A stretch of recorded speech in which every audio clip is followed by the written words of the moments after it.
What's up, guys? My name is Iyke Zachariah. I'm a professional filmmaker and photographer, currently on the road traveling around the world for the last 6 months. Today, I'm going to be diving into the biggest update yet in Luminar Neo and some super exciting features, from editing across devices, from mobile to desktop, to adding some drama in images with the new light depth tool. Let's jump straight into it.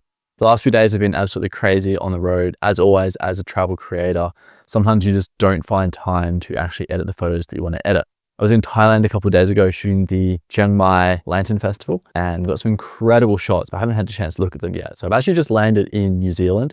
We just picked up our motorhome. We're about to hit the road, but I want to have a quick look at some of the photos that I took whilst we were at the Lantern Festival. I've got them on my phone here with the Luminar Mobile app, and I'm just gonna have a quick play. I won't have a chance to go into my full edits yet, but I just want to see, I'm curious. So I'm gonna pull up this first shot here that I took of my friend, and let's have a little play and see what we can do just on the mobile app.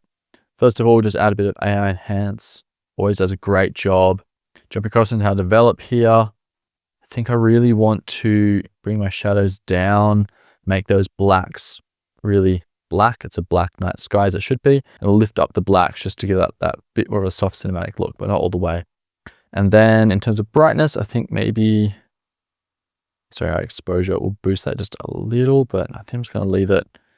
I don't want to lose those blacks, so we're going to keep it there. Next, we'll jump across into our contrast here. Maybe bring that up slightly, but I'm going to go heavy on that. Just our color balance here. As you can see, it's quite a warm image because of all the lanterns and the warm light coming from everything. So just try and kind of counterbalance that and bring back our skin tone. So now hopping into the desktop application, if you jump across here, you'll see in the new update, you now have a Luminar Mobile tab.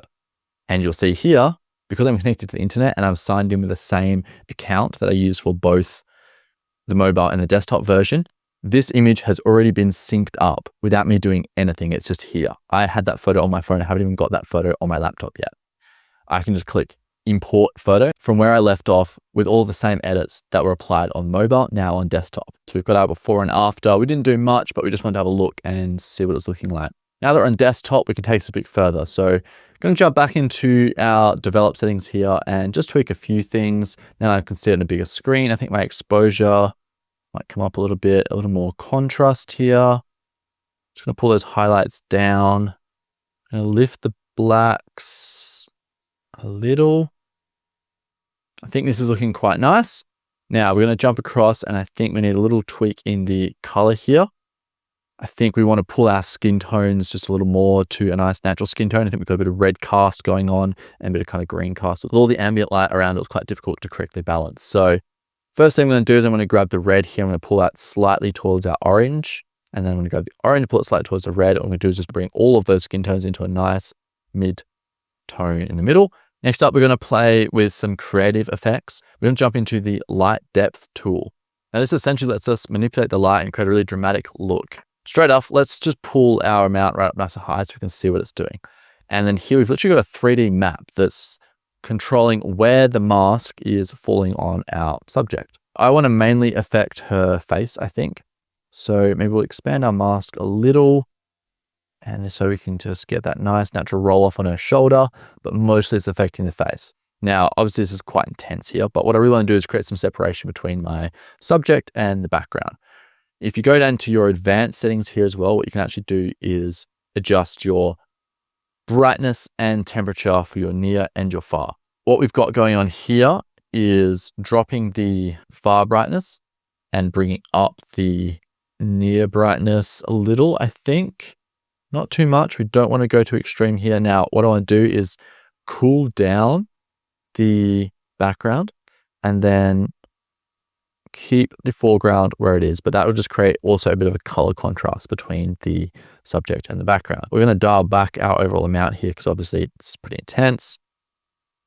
Somewhere around here. Let's have a quick look at our before and after. As you can see, just creating a bit of pop off the background and really separating our subject from the background.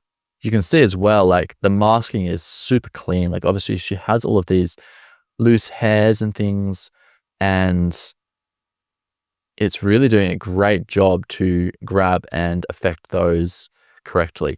So this mask is, I'm very impressed, very effective. We've got a before and an after. I don't know there's much more I would do to that.